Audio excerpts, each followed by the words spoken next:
Good evening and welcome to another edition of Chaplain Abel's show. I want to thank everyone for listening in. I apologize for being a couple of minutes late, but things that happen many times that we have no control over. I also want to apologize for not having our last two shows. We ran into some mechanical problems that made it not only difficult, made it impossible for us to continue our Sunday night and Wednesday night show.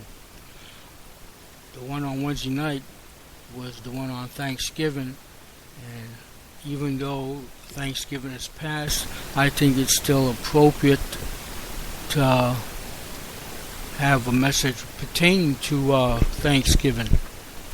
Before I go into the message, I'd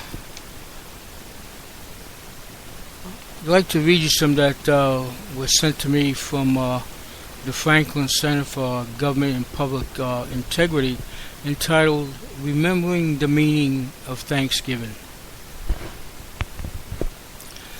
When the 102 pilgrims aboard the Mayflower arrived at Plymouth Rock in the fall of 1620, they were greeted by a new world filled with uncertainty, turmoil, and harsh conditions.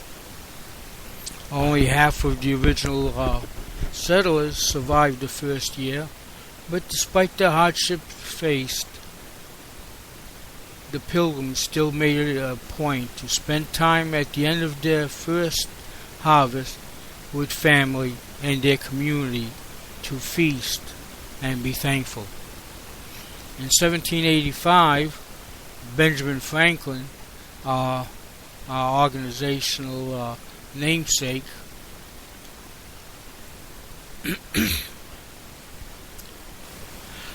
wrote an account of the first Thanksgiving dinner. Franklin wrote that the first settlers frequently set aside days to fast and pray, seeking relief from heaven by laying their wants and distresses before the Lord. When yet another one of these fasts was proposed in the colony's assembly, a farmer stood up and spoke out against the continued airing of grievances to the Lord. The farmer, concerned that the colonists weary heaven with their complaints, instead of proposed giving thanks that their situation was improving.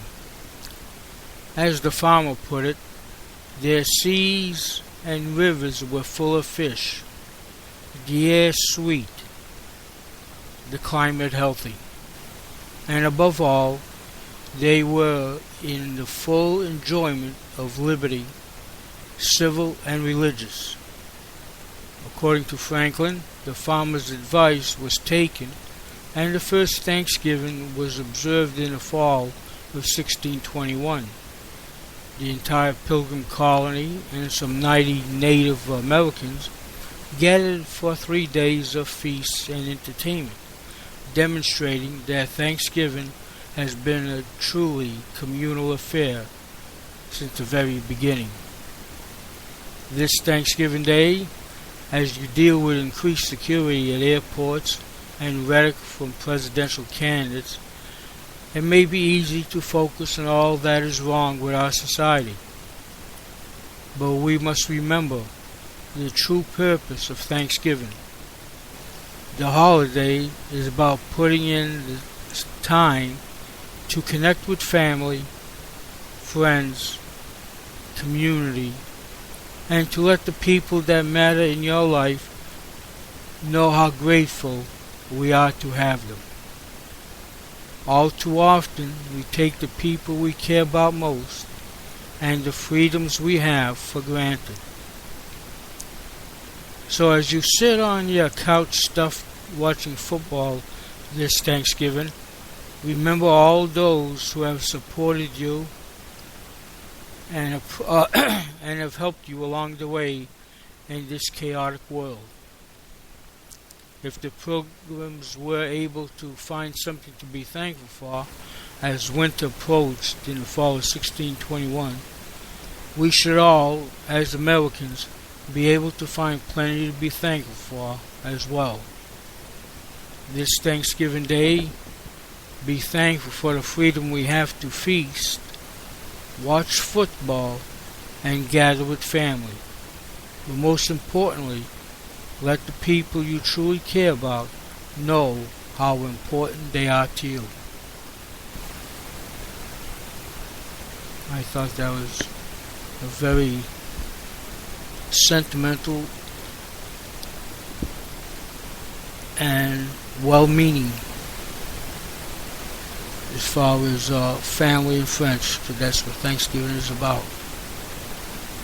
But we know many times it doesn't turn out that way.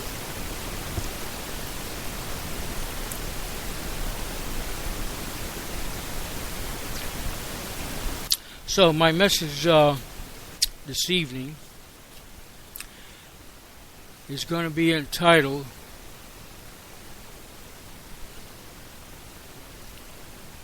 Have Thanksgiving 365 Days a Year. When I checked in on Facebook, I saw pictures of family gatherings from all across the country.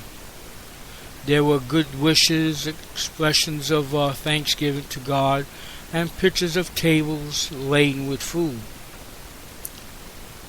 I saw this on one of those numerous e-cards that pop up on Facebook from time to time. Thanksgiving is all about getting your entire dysfunctional family under one roof and hoping the police don't get called. We chuckle because it is all too true. Adrian Rogers highlighted this problem this way. We buy things we do not need with money we do not have to impress people we do not like.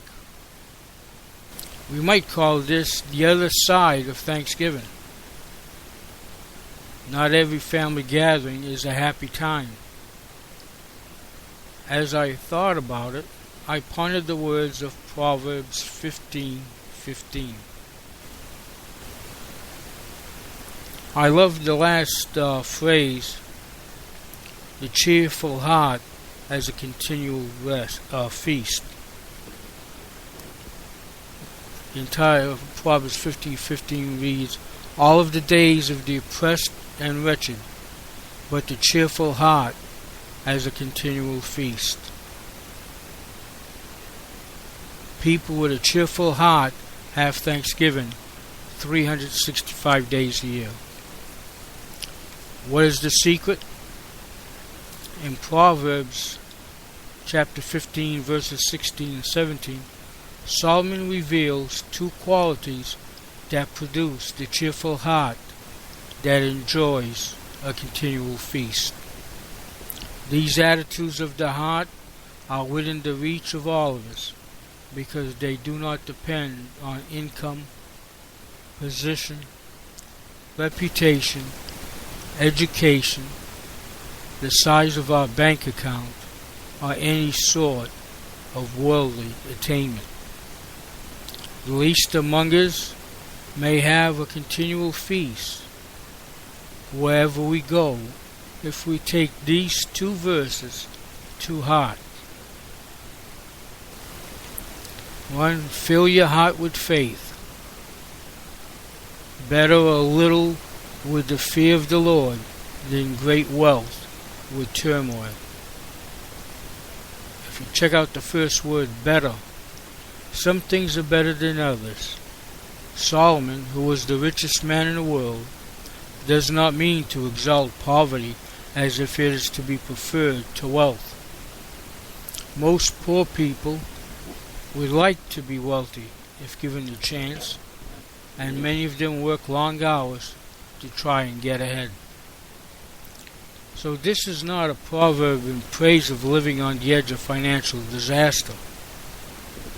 But from the beginning of time, there have always been more poor than rich. It's not as if the world's resources are evenly distributed. And no matter how the politicians may try to redistribute the wealth, there will always be more poor people. This is less a statement about the way things are to be than a statement about the way things are. No doubt this is what Jesus meant when he said, "The poor you will always have with you." That was in Matthew chapter 26 and verse 11. Those words, which can seem callous, must be interpreted in the same light as our proverb. Jesus explains himself in the last part of that verse when he said,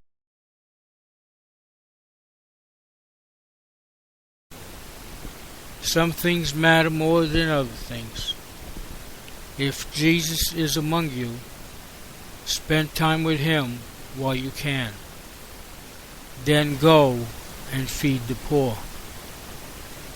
Feed your spirit and then feed the hungry.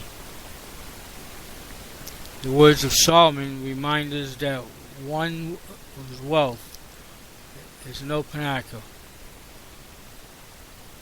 It is true that money is the answer for everything, according to Ecclesiastes 10:19. Better to have some money than none at all. Yes, the rich have large houses, nice furnishings, excellent medical insurance, and protection against many troubles. But death comes to the rich, just as it does to the poor. The rich get cancer and die. The rich divorce. The rich have problems with their children. Wealth provides only a limited protection in this world. Wealth cannot compensate for the breakup of a marriage, for children in jail, or sudden death. I read about a wealthy man whose son died in a plane crash. Speaking of it later, he said, "Once you lose your son, you find out there is no such thing as serious money. Life and death are serious. Money is not." Wealth cannot compensate for the breakup of a marriage. If we have to choose between wealth and fear of the Lord, let us choose the latter. In point of fact, most of us don't get the choice. The vast majority of the world will never be wealthy, but we can all fear the Lord.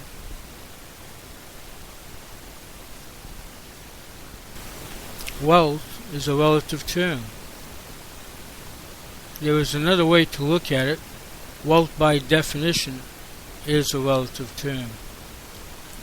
As I write these words, I'm sitting in my office in my home. My wife and I live in a 4-bedroom house with a large front yard and a backyard. We have one car and a motorcycle.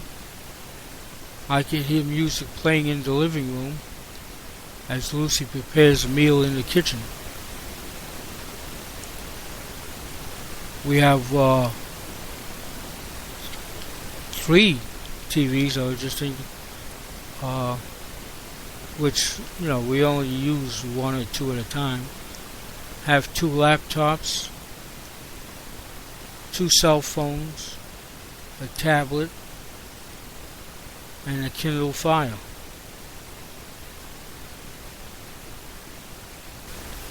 After decades of accumulating things, we've been in a deaccumulation mode for a few years. I think most people go through something like that. You work and save and buy and invest and build and decorate, and then you store the excess. But as life rolls on and the kids grow up and move away, you find that some of the things you couldn't do without don't seem to matter very much. I find myself asking, what do we have that we can do without.